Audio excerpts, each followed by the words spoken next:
Welcome to episode 15 of the Monday Mourning podcast.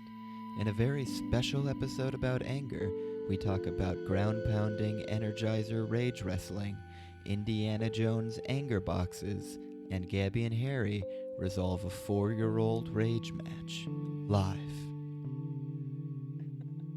Welcome back. Welcome back. Welcome back.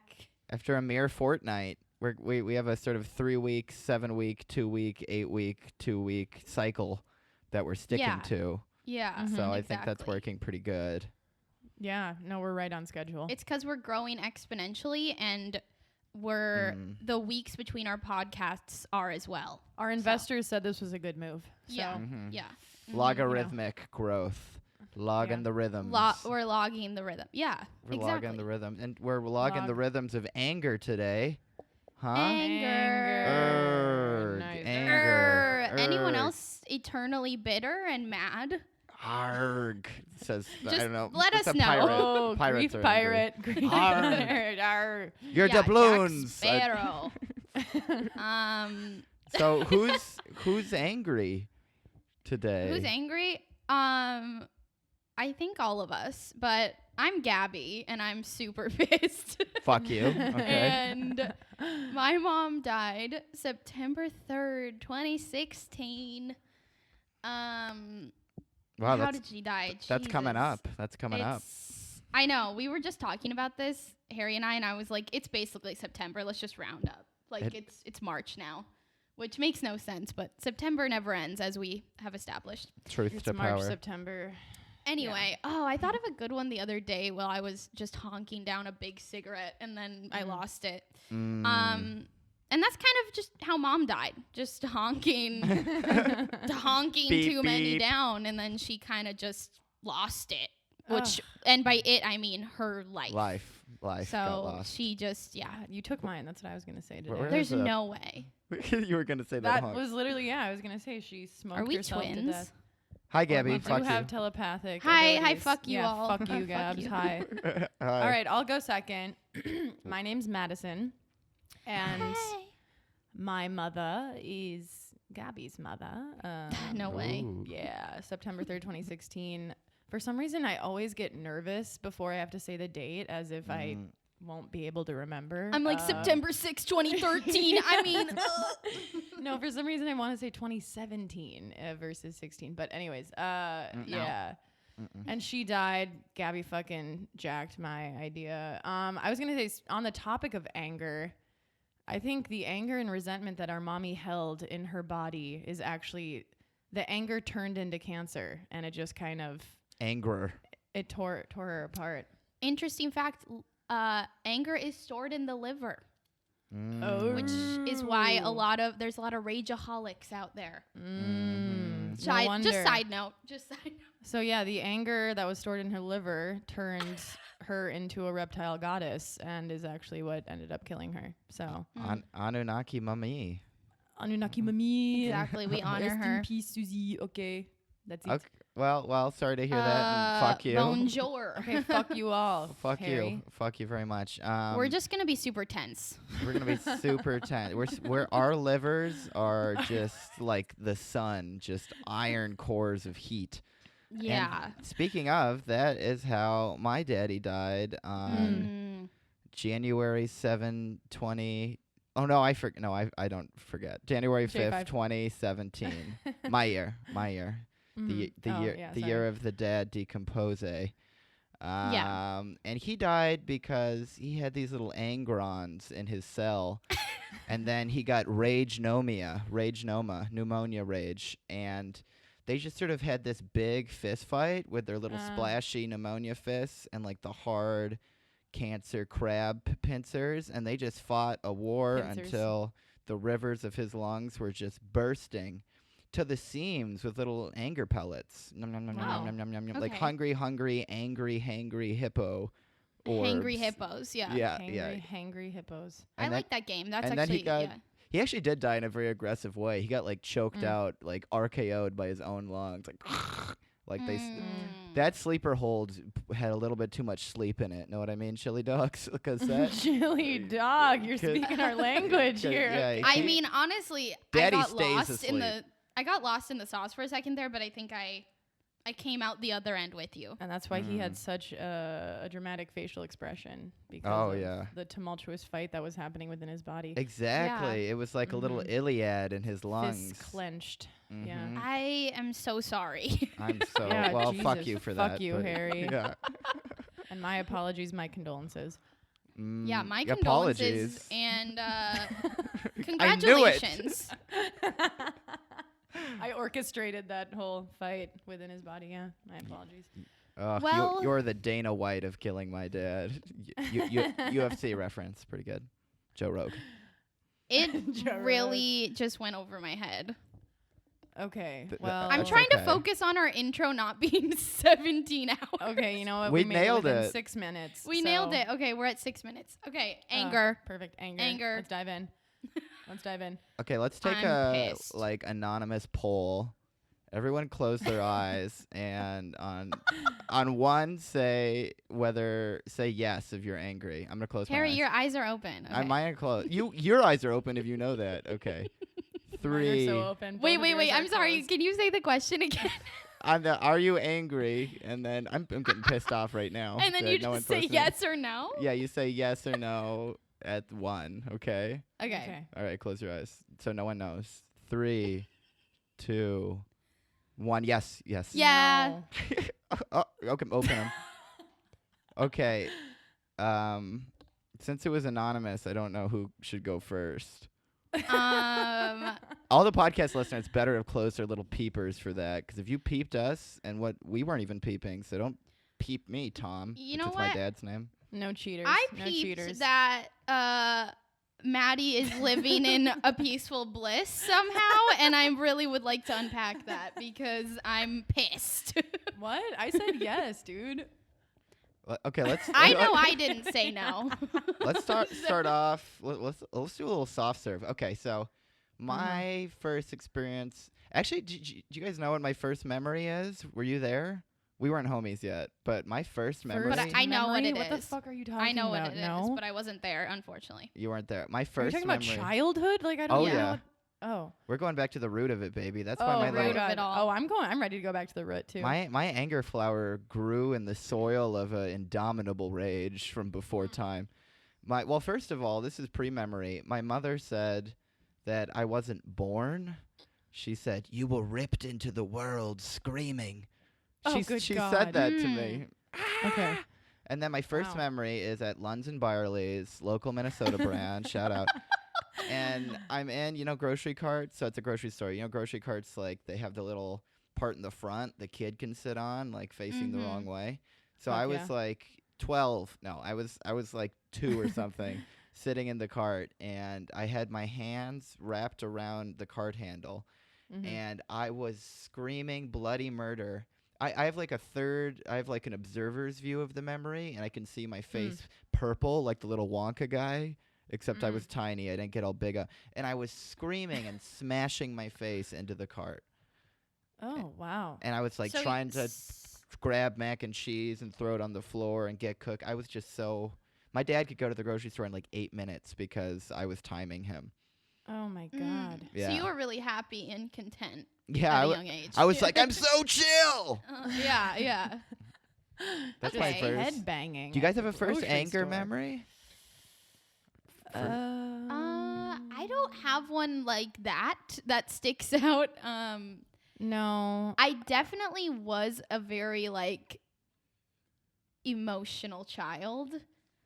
Yeah, one of my first memories is actually of Gabby being a colicky baby. Like, one of my first memories was our mom being like, I don't know what to do about this crying baby. And she was freaking out. I guess so I was distressed colicky. because you would cry nonstop, like just howling at the top of your lungs. And that was one of my first memories of being so distressed. Like, how do I help my mom? What do I do? How can I make this baby shut up? Like, yeah. So basically, my attachment style is super secure.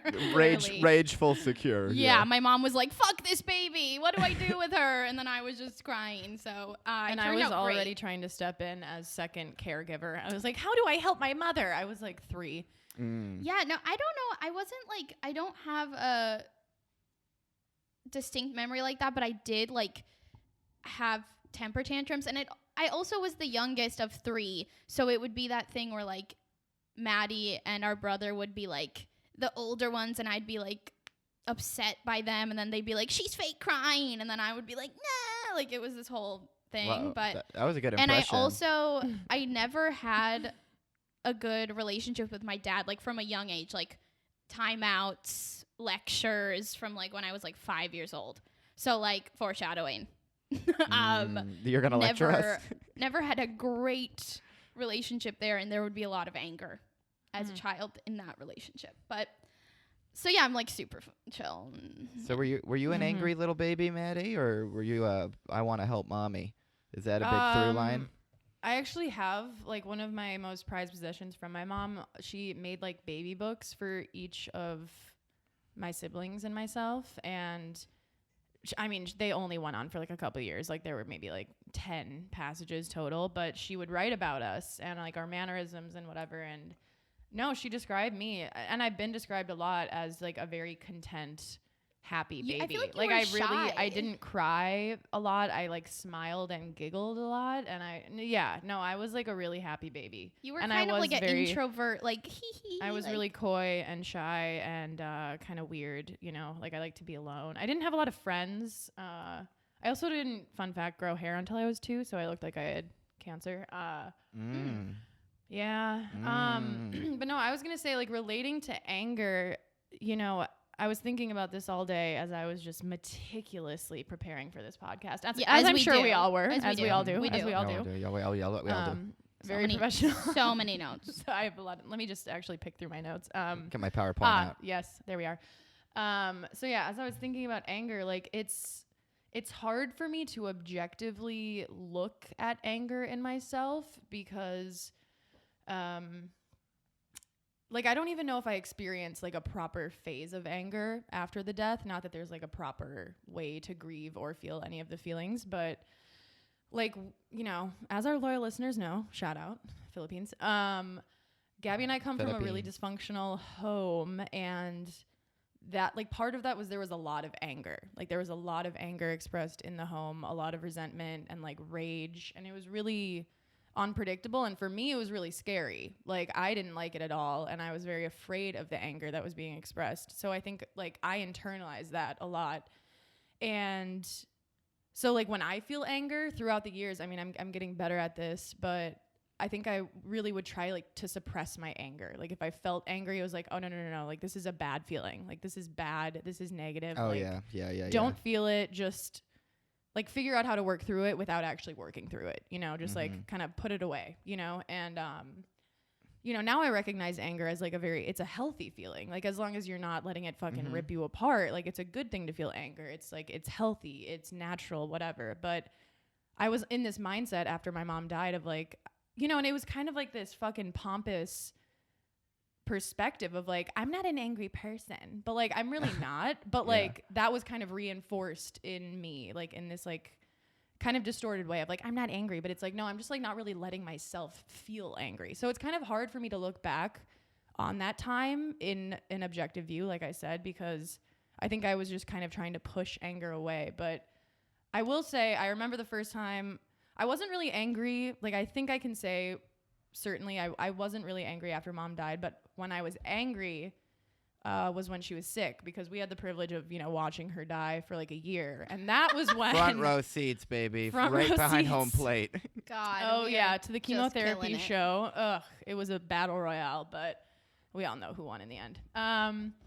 So yeah, that's when I was really angry, because I felt so fucking hopeless, and I was like a full-time student, and I was working, and I was so busy, and I was in the city and my mom was in the suburbs, and I just felt like there were all these obstacles between her and I, and it was like really frustrating for me. And I was like pretty much depressed at this point, and I was like lost in the sauce. And that's when I was really angry because I was like, Right. why is this happening? Why is it so hard for me to like see this woman? Like our family is so dysfunctional already. Like it was hard to even communicate and like get together. Just, you know, I don't know. It was hard. So that's, I think, when I felt my most angry. I remember one night just like punching my carpet, like punching the ground because I was so angry and I was kind of drunk.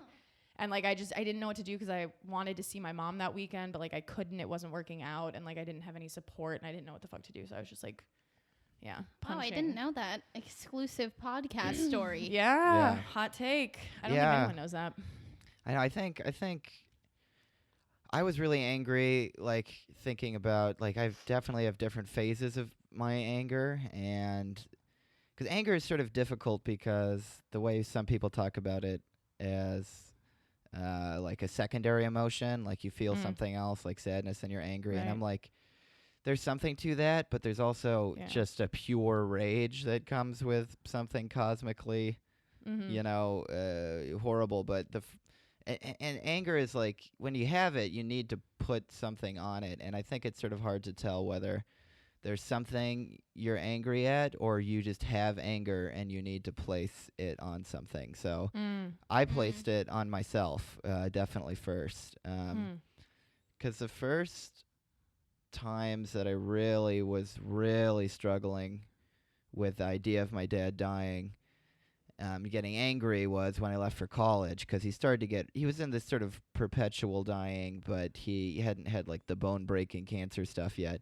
And when I left for college, I started to get really angry at myself because I couldn't have known like how bad it would get when I left, but I had all this rage at like what was going on, and this is still something I do. It's probably like my biggest flaw and the biggest detriment to deterrent to any kind of self-improvement. I'm really just wallowing in a big piss puddle of self-anger.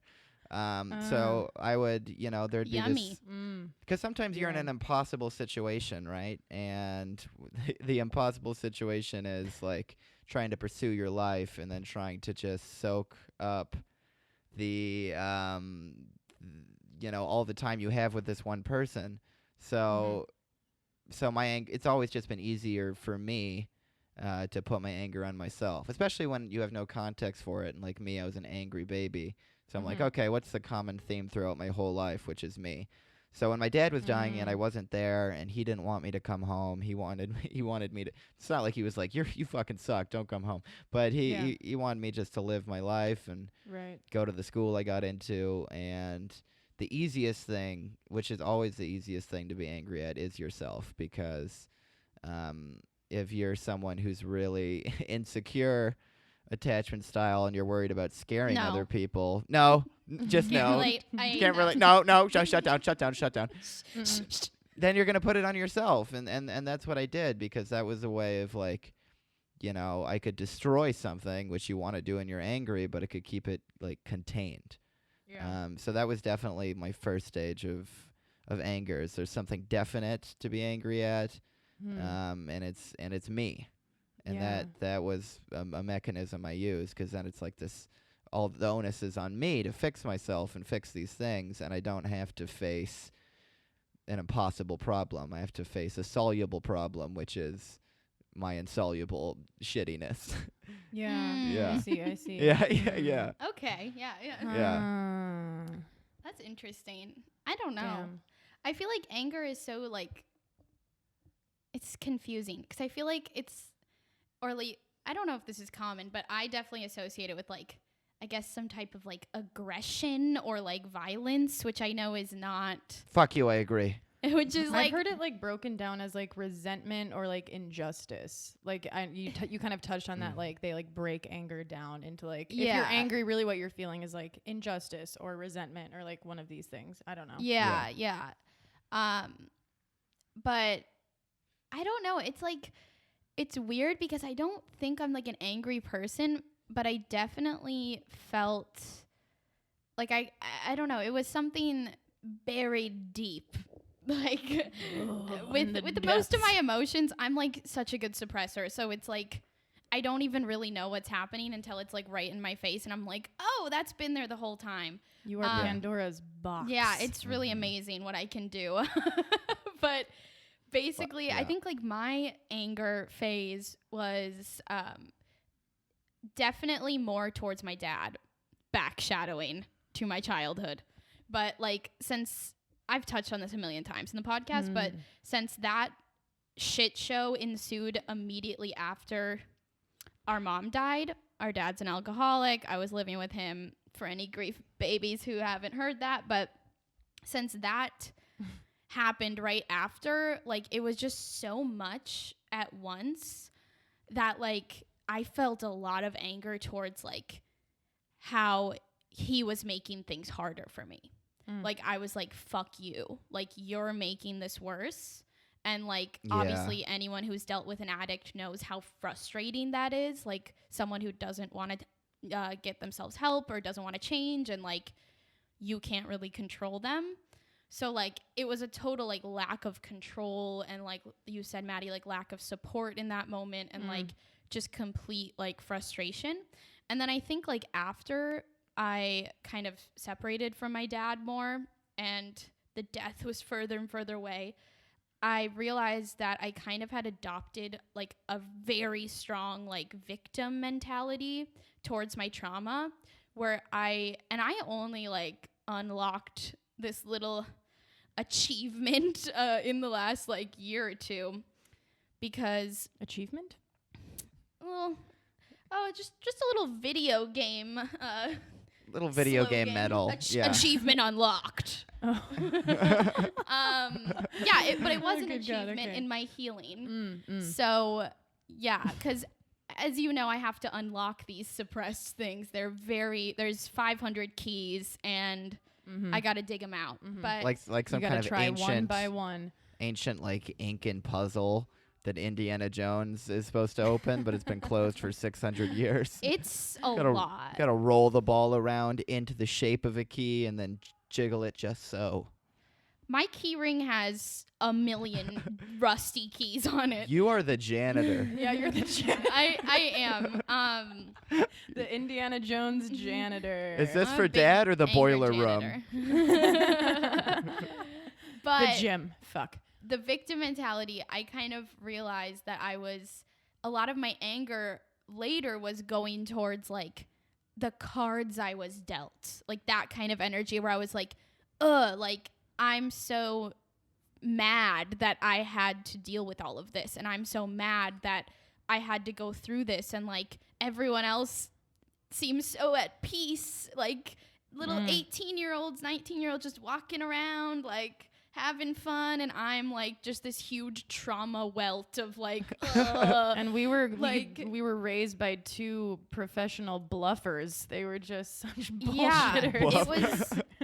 It was just like there was just so much, and I felt really like pissed that I had to be strong and I had to get through that, when like I just felt like it wasn't something I deserved, but like it was just like living in the past, really. But I've gotten over that since. But that was like a big thing where I was like, I'm just so pissed at like the life I've had. Like, yes. Yeah. Honestly. I remember you talking about that after Mom's last Deathsgiving. Like, I feel like that's the last time I really heard you bring that up. Yeah, it's definitely been a process to like get through it, because I didn't realize it was even a thing.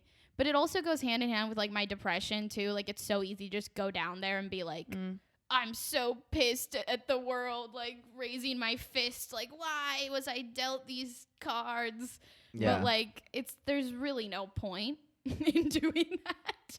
So it just like creates a lot of excess anger that you don't need. Yeah. Yeah. Yeah, I don't know.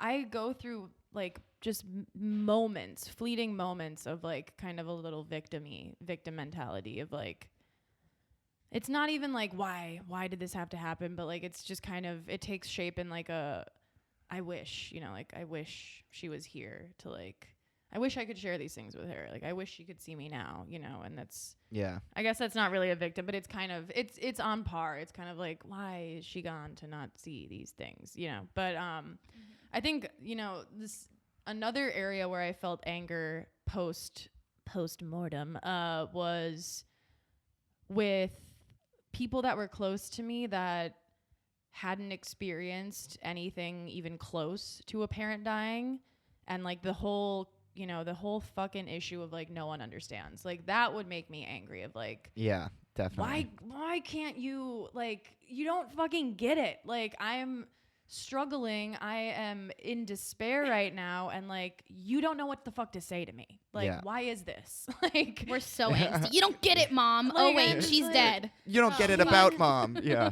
Yeah. I'm like, I can't get out of bed. And like, you're not giving me what I need right now. But it's like, I don't know. That was a tough one to get over, especially because I was in like a relationship at the time, and I was like, we're so codependent, you know everything about me, and yet like you can't like take my pain away right now, like fuck you. And it's like, clearly I was just wow, I was distorted. But I mean, I would never express those things or say things like that, but like that was what I was feeling in my body of like, why, like, oh, this is so fucking frustrating, no one gets it, no one understands, especially these people that are like so fucking close to me. But I feel like I was the most angry at my mom like while she was alive. Like we did not have a good relationship, and like that's when I was my most angry, like throughout her whole fucking life. So it was kind of like when she died, I was like, my anger well has run dry, and now she's gone. Yeah. So I don't know. Yeah, I actually forgot about that. You guys had more of the teenage angst vibes, but it was like so much more than that, It was a lot because like I was a bitchy teen on steroids, like because there was so much dysfunction and like resentment, and you were jacked. Yeah, I was fucking jacked. Oh yeah. Yeah, it wasn't just like fuck you, Mom, I want to go to this party with my friends. It was like fuck you, Mom, you cheated on our weird dad and the thing and the cancer. Like it was like a little more. We had more going on. Well, and there's so much there because like our dad was an alcoholic. I didn't call him an alcoholic until I was 21, but he was an alcoholic our whole life, which is a family disease. It fucking erodes the family, and our mom had been dealing with it since before we were born. And she, by the end of her life, fucking hated our dad. She was super angry, yeah. Yeah, and she lived like pretty much our whole upbringings like really angry and resentful, and like not telling us why. Yeah, that's why I said she died of anger and resentment, because like it literally ate her alive. And I think that I internalized that for a while, and like I just spewed it right back at her. I was like, if you're gonna be a fucking bitch to me for no reason, like check out what I can do to you, because I'm queen 16, bitch. I'm jacked, and I'm an Energizer bunny bitch. My hormones are raging. You got the big drum, the big old drum. Bang, bang, bang. Big drum, baby. Yeah. I could go all day, all night. Like, yeah, and she had those Smokey the Bear lungs. She couldn't go. Uh-huh. There was no match. So, yeah, there was a lot there. But anyways, yeah. Thoughts? Back to you, Harry? Back to you, Harry. Back to you, Harry. Back to me, Harry. Back to Harry, me. Harry. I feel like there's because I feel like there's like 3 stages of my anger, or I guess the stages and the directionality are sort of the same thing. And I think there's only 3 things you can really be angry at, which is like yourself, like other people, and then the third is like the world/life, which are sort of the same thing. My and I feel fave. like the latter, the third, is like the hardest to be, because when a parent dies of like a sickness or like some kind of freak accident or something, like you're talking about the victim mentality, like you can't really properly set yourself in a victim context because there's no one who did anything, and there's other situations, but with something like cancer, like nothing like there's no agent that caused this. So the anger is easier or for me, the anger like naturally gravitated towards first myself and then like other people. I definitely want to talk about being angry at Dad later, because there was never any space for that. But and also, who of us cannot have some anger coming from like a family of divorce? There's no divorce that's like, well, there was no anger. They both just got so sad they bought different houses. There's always some goddamn fucking rage in there. It was rainbows and butterflies, and everyone's unscathed. I remember the only memory I have of my parents fighting, because they were so quiet, is me being in bed as a kid and then hearing some rage, or just hearing some yelling, and then my dad just slamming something against the kitchen table. Oh no. And I think I remember that. I can't really know if that was it, but I think I think that was the moment my mom said she was divorcing him. But yeah, my rage definitely. You're talking about your significant other. I actually credit Daddy's death with how I got over my first like big love, which was dope. It was like, if you ever trying to get over someone, just kill a parent. And really puts it into perspective. Really puts it into perspective. I'm sorry. I'm so okay. I was just distracted by you rearranging something. Maddie. I was itching. You're itching your armpit. Okay, yeah. Anyways. Don't look at her itch her armpit, Harry. All right, everyone close their eyes and say yes if they saw her itching armpit. 3, 2, 1, yes. What do you think? I was feeling up my own tit or something? I don't know. I thought you're jumping for lumps. I don't know.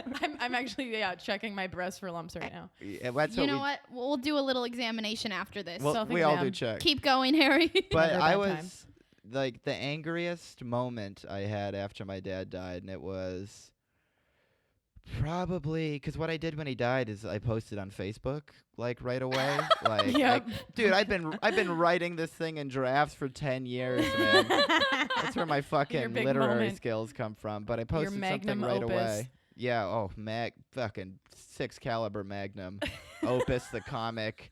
At the end of Opus, the penguin dies. My dad was that goddamn penguin. Spoilers. But my recent ex of the time, who I was still sort of having a tryst with, and she's great. Like, you know, if she ever listens to this, which I sort of hope she doesn't, but she texted me this thing. So because I put it on Facebook, I just waited for the love to come in. You know, I was like, because I had this fantasy, which is, I think I'll go into more later, but that when my dad died, finally everyone would get it. They'd be like, it would be so inarguably, non-negotiably terrible that people would come to me and they would get it. Because I had been dealing with his dying, which was so painful and alienating, for you know around a decade, and and then I waited to see if people got it. And my ex at the time texted me, and she was like, "Wow, I'm so sorry to hear that your dad died. I think that I would just stay in my room and I wouldn't talk to anyone and I just wouldn't do anything." Edgy. Okay. And my little eyeballs popped out of their eye pockets and they were just dangling, fucking blood red, just like I was bleeding out my fingertips. And I texted her for an hour. I wrote texts and then deleted them, and I wrote them and deleted them and wrote them and deleted them. And basically at the end I said, it's like, I think I need a little time because I don't really want to hear what you think you'd do. I sort of want you to maybe wonder what I'm doing, you know? Yeah, and what the fuck? I was like, you can't get it. And then I think I've mentioned it before. There was a guy who was like, I don't know, at college when I got back a few weeks later, he was like, oh, I don't know what I'd do. I think I'd just like fucking kill myself or something. And I was like, great suggestion. Put it in the box. And I'll check in on it later. Oh, it's the only suggestion. Thank you. It's either stay in my room or kill myself. I guess I could do a double combo and see which roommate cares enough to find out what the odor is.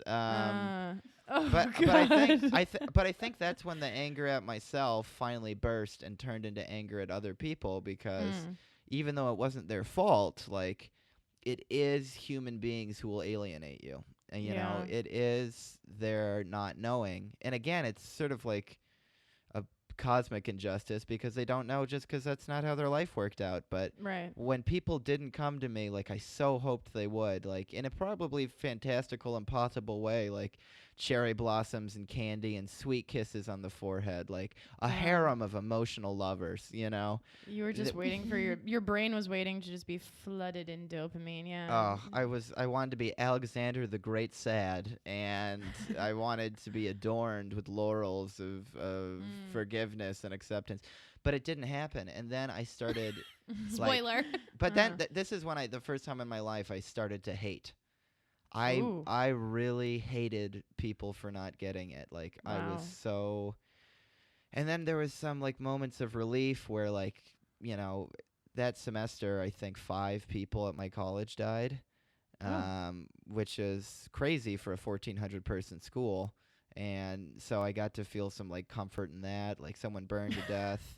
There were some suicides, overdoses, just body failure. And that was relieving, but I still couldn't get it directly. I could just soak in it. And I hated people so deeply, which made me hate myself, but I hated people for not getting it. Wow. And, you can't, it was unsustainable, but I think that was my second stage is first it was me, and then it was people, because I wasn't ready to hate my life.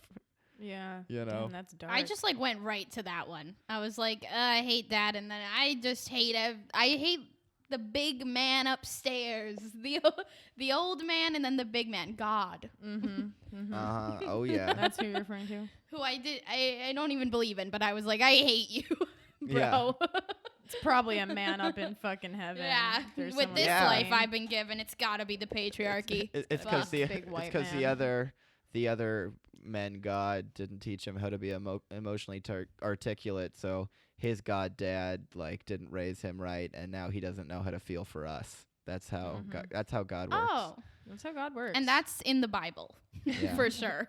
So that's my soliloquy on hating other people, which I will say I think that's where most of my shame comes from. Shame is a whole different fucking Energizer bunny with 12 arms beating. Oh my God! But it made me feel so bad. Like, I think sometimes talking about anger and hate comes off as self-righteous, which is my biggest fear. But it really takes a toll to realize that you hate, people. Yeah. And it was like really devastating. And again, I locked it into my little liver. My little solar liver, Your sizzling liver. Yeah, I think I didn't get to the stage of like hating other people because I think I got enough taste tests of like people giving me support that didn't do shit for me that I just went, as we all know, into isolation mode. Like I was like, okay, if I'm not going to be able to get what I need from other people, I'm just going to not interact with other people. So I was just, I got a cat. I hunkered down in my studio apartment, and I just didn't really socialize much because, I didn't want to expose myself to, getting hurt by other people's misunderstanding and lack of ability to empathize, And it's a long road to acceptance of, just getting over that anger and the resentment and kind of those feelings. I don't know. Well, I think about staying alone is like, which is I did too. Then it was like I was choosing not to be seen rather than being in a world where I just could not be seen. And that was a little easier, and it made me not have to think about hating people. Is because I also locked myself down with one other person I thought understood me, and then I just really sequestered myself to, because if you're just locked in the closet, then you're less like, why can't anyone see me? Because you've barricaded the doors. You can't even see yourself. I think my experience was different because like home was frankly like unsafe. So I like did not want to be home. It was my dad frankly. It was frankly horrible. And sorry, doxing him. But it was really like I hated being there because it was like just a drunken man and me, and it was just like really weird. Pad. So also I was like, still in high school, so like probably have never had more friends than in that time in my life. So I had options, but like I would just try and be like out of the house. I had a car too, so like I would literally just like drive around or like to hang out with anyone I could to like not be home. But that was also like where a lot of my anger was too, because I was like, I want to just be in my house and feel fine and like grieve and like not be like on the edge of my seat, like what's gonna happen when I come home, waiting for the other shoe to drop. Yeah, so it was just like really, that was a lot of my anger too, because I was just like, like I can't even go home and feel comforted. Like I have to like distract myself or do other things or like, I don't know, fucking stay late at school. Like literally, who You're knows? like, hey, teach, can I come Yeah. over? Yeah. I'll take extra Can credit. we just like hang out? I know I haven't shown up to class in 3 weeks, but I really need this. So that was like a whole different thing. But I also did have the feeling, I remember like a couple months, this was actually probably just like, I think it was Halloween. So mom died September 3rd. It was Halloween, still so fresh. And I remember that one of my really good friends was like going to a Halloween party with some people and like didn't invite me. And I was like at home alone with my dad, and I just felt so fucking alone. And like she like ghosted me that night, and it was just like, I remember I like broke down. Like I was just like, it was just one of those examples of like, you don't get it. Like, I can't believe you wouldn't like reach out to me. Like, I felt so isolated, like socially. I was like, oh my God, everyone's at this party and like no one wants little old sad baby there. Grinchy like, goo. Yeah. And also I was so desperate to get out of the house too. So I was just like, God, this is horrible. Like, no one even thought to like reach out. You know, it was like that Lord anger knows again what where it's Dad like, was doing on Halloween. yeah, it's like, again, the anger cycle of like, you don't fucking get it. I don't even want to go, but I really do. Like, because I want to not be here. But like, I don't know. It's just, it was like constantly that battle. Or I'd stay at Maddie's house. But I'd stay at anyone's house. I'd stay at my friend's mom's house. Like, I would go anywhere. You would stay at my place. I know. I was just in my room too because I mean this has probably come up before too, but I think part of the fuel for my hatred was like really influenced by a group of people who probably never thought that they were a part of it, but it was my roommates. 'Cause I had 4 roommates at the time, and they never said anything, you know, and they knew my dad died, and so I came back, and they just never said anything until like one day I was like drunk in May, and I was like, you guys never fucking said anything. You should have said something. But I So weird. started to hate them too, and that was part of it, because like the alienation was so extreme. It was like so far from what I thought. Like it was not. It was not even an acknowledgement. So I felt even more like I never existed, because I was like, now it's irrefutable that I'm in pain, and I'm alone, and it is like your fault. Like in a way, if someone can't put the anger on everyone, but like there are people in your life who like disappoint you, and you're right to feel that way. And that was also difficult for me to not be able to rationalize some of it, to be like, you guys fucked up, and how the fuck am I gonna deal with that? Because you don't have to. I have to deal with my entire worldview because of just a few people I happen to live with. Yeah. Wow, that is incredible that people that you live with, like you would think you're so close to, don't say shit. What? Yeah, they actually got together, they told me when I told them in May, and decided not to say anything. What? Okay, see, this is so funny because I had a couple people, not roommates, not to that caliber, where it's like the people that are really fucking close to me not saying anything, but like I had some acquaintances that, we went to college together. We also had gone to high school together. Like they knew me for a long time, and they didn't say anything. And it's like, I feel like people get so uncomfortable. Yeah. And they're like, what do we do? Okay, just like, don't say anything. Like that's like the road of least resistance. It never happened. Yeah, like if we don't say anything, then we're not going to make them upset. We won't be uncomfortable. Like no one will be uncomfortable. It's like, okay. Stop right there. All right. Like we're already uncomfortable. It's like death. We've already covered this, I believe, in an episode, but it's like, believe me, we haven't forgotten what's happened. All right. It's on our mind every fucking other second. Like the first year I would think about my mom every minute. Like it was constantly on my brain, So it's like, if anyone's out there listening that like hasn't experienced death, but knows someone who just say something. Like you must tweet say at them. Something. Send them a tweet. Fucking tweet at them. Fucking exactly. subtweet them, because like nothing's going to make the situation worse. Your lack of saying anything, your silence will make it worse though, because it makes us feel unseen, and like our experience doesn't matter, and like almost like it didn't fucking happen. Like, are you serious? My mom died, my dad died, and you're not gonna say anything? But it's not even that, because it's the biggest elephant in the room. Like, it's not just like, it's maybe they don't you. know. Like, it's stomping all over you. It's just like, I think I talked about it in our first episode about going to high school. And like you said, Harry, like thinking everyone would be like throwing flowers at my feet. Like, her mom died. A group hug in the mall. Here's a big Oreo. Like a Disney song scene. Yeah. Yeah, like we all made you a big cake. Like, and then it was just like people looking at me, acknowledging that they knew, and then just not saying anything. And it was so weird. Like, it's weirder because I'm like, you know what happened. Like, you're looking at me like you're about to cry or something, or you're terrified. And like, I don't blame people for it anymore.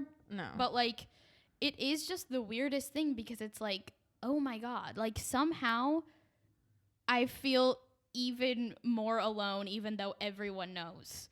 Like, I don't know. It's so weird. And it can make you very angry and can make bitter. you angry and annoyed because it kind of, it like shifts the focus off you. It's kind of like, okay, so like you're not going to say anything because you're uncomfortable.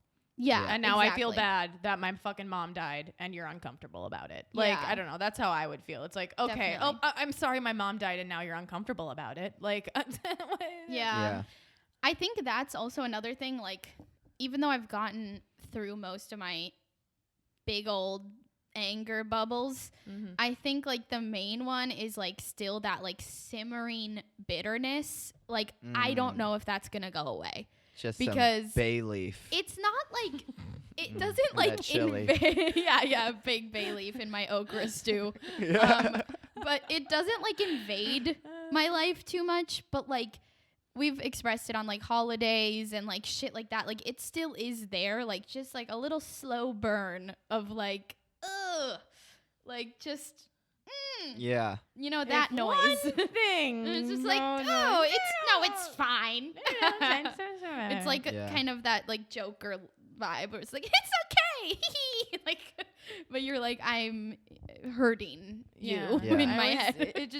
It's weird because like you feel like you're taking up too much space sometimes with like the death. Yes. You know, it's like by just mentioning it. Yeah, it's like, okay, the world doesn't expands. revolve around me. Like that's how I always feel. I'm like, okay, yeah, my mom died, but like the world doesn't revolve around me and my dead mom. Like all moms will die. Yeah. Why do I deserve anything on any day? I'm like, pardon my 800 suitcases. I have so much baggage just dropping everywhere.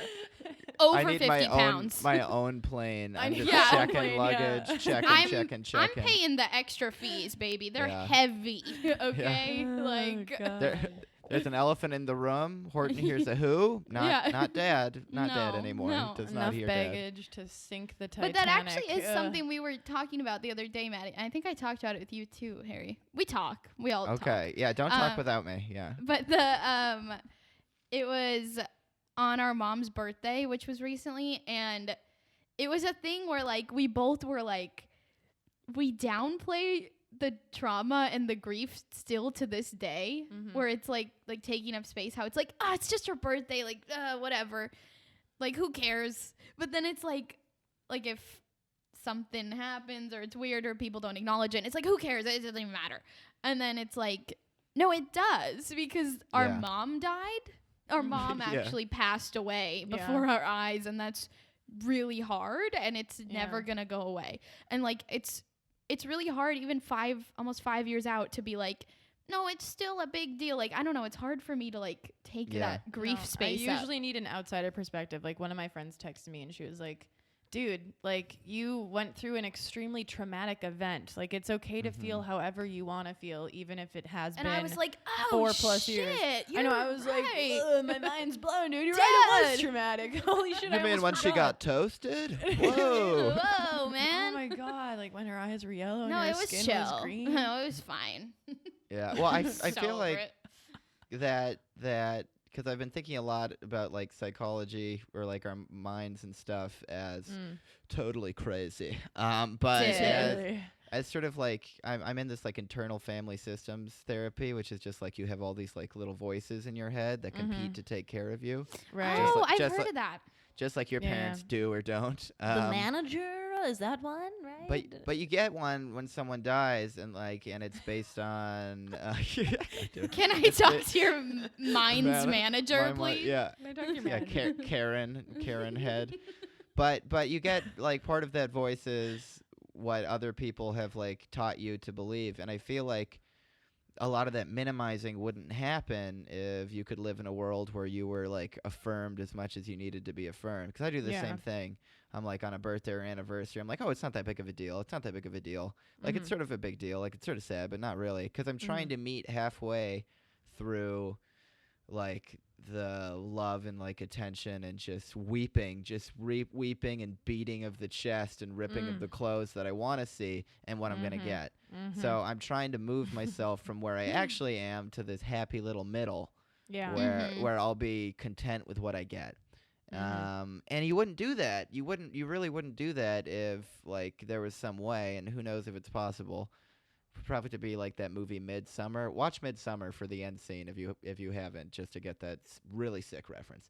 They're all like crying together and screaming. It's a good grief movie. I watched it recently. Yeah. Yeah, but like, yeah, I just don't think that like, and I think it's a type of shame to be like, oh, I don't think so. Like, because part of it's, I guess, trying to take care of yourself, but a lot of it for me feels like just trying to deal, like to compromise between what I need and what I can get. Like lowering your expectations of other people. Yeah, but the funny thing about lowering your expectations is your expectations are things you already expected, so you're lowering something that already exists. So actually you're just lying, you know? I also think it's, for me, as I said, big stuffer downer over here emotionally. It's a way for me to just make that okay in my brain. Like, I'm like, it's not that big of a deal, like stuffing it down. I'm like, it's actually fine. And then it's like, well, I'm allowed to be like, no, it's not. It's kind of weird with, like, as time goes on, too. I think that's a factor where it's like, it feels weirder and weirder to be like, this is a big deal. Because, like, we just process things in timelines as humans, you know? Like, so it's like, well, this was X amount of years ago now. Like, I can't be making a big deal out of it. Yeah, totally. Like, it's not the first year. But it's like, this is something that's like, it just doesn't go away. We say it every time, and it just doesn't end, and it doesn't ever end. And I don't know why I can't take my own advice. But it's a big circle, baby, yeah. It just feels almost shameful, borderline shameful to be like, it's X amount of years out and I'm still just as sad as I was the first day, you know, or like whatever. And it's like every year, you know, on birthdays or death days or whatever, you know, like more and more people don't reach out. Like maybe things happen that cause distress or whatever, like where you don't feel like the fucking star of the show. We're losing fans, so, baby. So like over the years I feel like I almost like, it's like, oh, I had all these expectations right off the bat, you know, first death anniversary, like all these expectations, then slowly they went down. Okay, now I have no expectations. They actually immediately got crushed. And now I have anti expectations where I'm like, I expect everyone to be the biggest piece of shit today. Who's gonna piss me the fuck off today? So then I can actually slice of shit, hopefully be pleasantly surprised, and then when they aren't awful, when they aren't just when I don't get just murdered on the street. I'm optimistic like, okay. pessimism, So this is the way that your brain works when you're a member of this club. Yeah. So this has brought up something that I don't think you and I have ever talked about, Gabby. But do you remember like we got in like a fight outside of your dad's house like pretty soon after my dad died? Yes, I do. Yeah. And honestly, I did suppress it. I did too. I did suppress it, but I did actually read one of my journals from that time, wow, and really? that's how I remembered it. This was like me a couple and the months listeners ago. are dying to know what happened. We're really coming into the final countdown too. We're at like 54, but Gabby had the pleasure of being the person I created in my mind as my salvation when my dad was, because your mom had just died a few months before. Oh my God. And like I was back home and I was going to the hospital every day. And I was asking Gabby to hang out like all the time, and and it was one of those things where like, in my head, like I was like, there was just like and I journaled a lot about like you and I like in the hospital room and stuff too, because you were just like this huge person to me, and you were the only person I knew who had been through that, and it had just happened. And I was voracious. I was insatiable. And like, I was stuffing You were a hangry hippo. I was oh my God, dude. I was like, Gabby has all of the beads in her greedy little pockets, and I'm hangry. Yeah. Horton hears a who? Where are you? Horton hears a where are you, Gabby? And then I think I was dropping you off at, this is what I remember, and since we've never talked about it, 4 years ago. I know, we literally haven't talked about it. Here's what I remember. I remember being like, well, I felt like I was really there for you and stuff, and like, I just want to hang out with you. And you were like, I don't remember you being that there, or something like that. Or like, because like my dad hadn't died yet, so I was just like another guy. Well, also you were in Portland. And and I wasn't there. You weren't even there. Like, you physically were not in the same state. Yeah, but I just remembered that now because I was awkward. I know, because I was really, I like wanted you there so much that I did get like angry at you, and that's where like our biggest fight in our marriage. In our marriage, occurred. In our many divorces. That's actually interesting because I do remember that, and I remember that I felt really bad because I obviously knew exactly what was happening since it had literally just happened to me. But like, I remember before that, I told you were like calling me or something, and I was like, I felt so bad because I was like, I just need to tell him that like I can't really be the Rock. I remember I had a conversation with you before you were this silly putty this baby. conversation. I didn't remember ask you to be the Rock too. I was just like, she's the Rock. Yeah, no, I She's remember I had Jack. to tell. I felt really she's bad. Dwayne Dude, the Rock. It was like I was very torn because I knew that you were going through so much, but I was like, dude, I'm like barely staying afloat. So like, it was like Titanic. Like, you were the Rock at the bottom of the ocean. Yeah, like I was like, I can't really be the life raft when I'm like literally sinking to the bottom of the ocean right now. And we were both Jack really in bad, the Titanic, dude. But also like, I know, I feel like I was just in such a weird place too. So I was just like, I have no idea how I can be any type of support system to anybody. And I was glomming on like with my I was covered in Elmer's glue, and I was just trying to catch you, but you were too slippery, and I just wanted to glom. Okay, even though that was like a riff, like I feel like we really came out the other side. Like I feel like our friendship was way stronger after. Do you agree? Like, I feel like since we had that mutual experience, like once we kind of came out of the thick of it, it was like, it's been such a blessing to have you as such a close friend, like that went through such a similar experience. And we always say that to each other, like, because we knew each other for years. I'm so glad your mom died, yeah. Seriously, but we knew each other for years before our parents even died. So it was like so weird that I was like, wow, my best friend had the same thing happen, like 2 months later. Like, I don't know. I'm very thankful for it now. But yeah, I think it was definitely rough in the beginning, as it usually is. Yeah. Well, I remember being scared I had like fucked up her friendship, because as soon as we had that conversation, I was like, oh, duh. Like, her mom died. She's got some stuff to deal with. Like, and also that was like, there was like a 3-month window, and it was only a 3-month window where we were not on the same page. And I was so wrapped up in my stuff that I sort of forgot that, because I was like, oh, we're the same because my dad's dying and her mom's dead, which aren't the same. You know, but so turns out those things are two very different things. There's complexities there. Yeah. And luckily it was just a brief window, but and then as soon as we had that conversation, I was like, I was filled with like some shame, because I was like, and then I realized too, I was like, I think I wanted more from Gabby than she ever could have like realistically given me, even if you slept at my house every night or something. Like, I still would have been like, be with me, you know, talk to me. I know, and I also was like, I have a big gaping void too, so what are we gonna plug these with? Like, I was like, I can't plug yours, I need to plug mine. You like, two outlets looking for plugs. Yeah, we were looking to get supercharged. Yeah, we're like trying to put like the hole in a bagel inside of the hole in a bagel. It's like, well, there's still this hole in my bagel. I got 10 holes in my hole, and I still. Sorry, this is actually getting X-rated, but. But yeah, you just need your whole stuff. You know what? It just goes to show that it's really an emotional roller coaster, and sometimes things got to get worse before they get better. Yeah. Like your relationship. Oh yeah.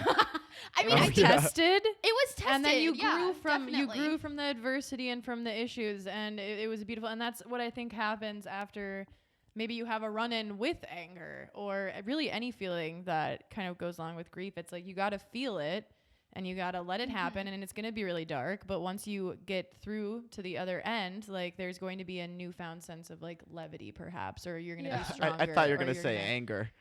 That there's going to be a new level of anger. Then you rip the mask off, the Scooby-Doo villain, and it's more rage. Yeah, it's kind of, you just keep leveling up, and then it's like the Matryoshka dolls of rage. It just keeps getting tighter, like the sun in your liver. Yeah.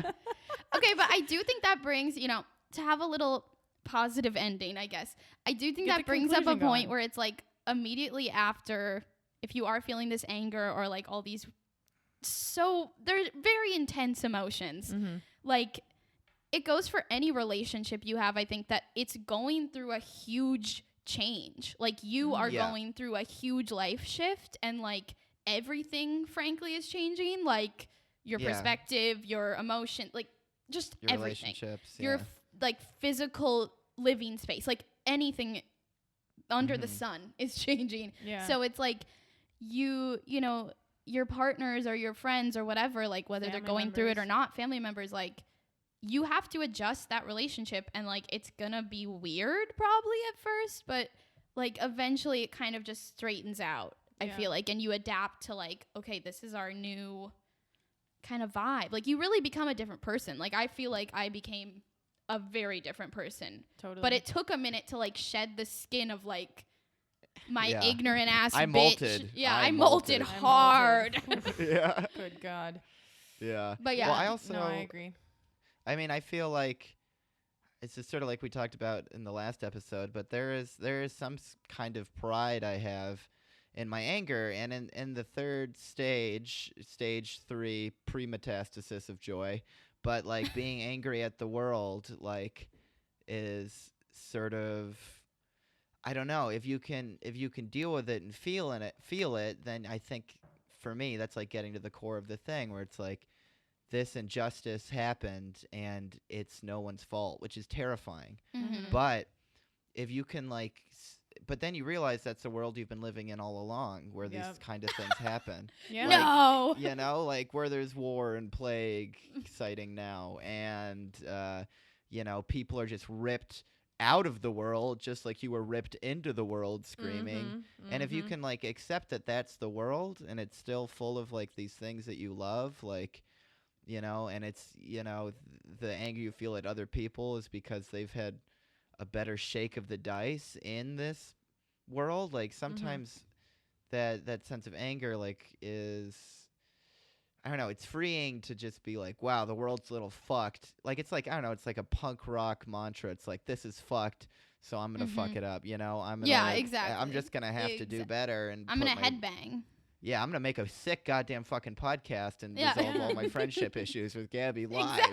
No, it is a bit liberating, like it definitely and is. I honestly appreciate the perspective, because I do too. It shifts the perspective. Like, all right, there's nothing more certain in this life than death at some point for all of us. So it's like, let's not take this shit too seriously. That's my punk rock anthem. Yeah. Let's not take this shit too seriously, and let's fuck shit up. Definitely. Look at this photograph. I think you gain a huge like sense of depth. Like even like if you think about our relationship here, this is the last thing I'll say. We're getting fucking long. Okay, yeah, let's fucking wrap this up. The last thing I'll say is that like Harry, our relationship before was just like high school, like smoking weed and like fucking it up, if you will. Getting caught. And then I feel like immediately when our parents died, it was like we were our relationship turned into like the deepest, like darkest. Harry went zebra muscle. It went zebra muscle punk rock. It was like a roller coaster that dipped underground. And Yeah. Oh, we are underground. Yeah. This is just like Snowpiercer. Yeah, depths exactly. Of the earth. This is like Death Piercer. It's like we were just like going to school and getting high and like chilling, and now it's like, oh, our parents are dead. And you were getting low. Yeah. You were getting low. But anyway, I guess did we answer the anger question? Did we solve it? Yeah. Is anyone still angry? I think we cracked the code like Indiana Jones. Okay. Oh yeah. Oh yeah. Indy. Honestly, we never plug ourselves enough, so I'm gonna plug a couple things before we go. Plug.